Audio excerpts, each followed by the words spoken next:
Beberapa peristiwa tragis yang terjadi pada tanggal 21 November, baik di Indonesia maupun dunia, antara lain.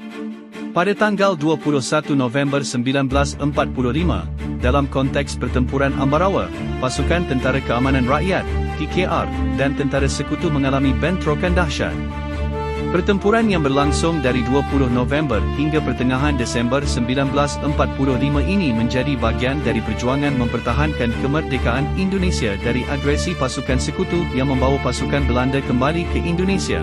Insiden berdarah pada peristiwa ini menyebabkan banyak korban dan kerusakan, khususnya saat pengeboman kampung-kampung di sekitar Ambarawa pada 22 November 1945. Pada 21 November 1920 terjadi peristiwa Minggu Berdarah, Bloody Sunday, di Dublin, Irlandia, di mana lebih dari 31 orang tewas.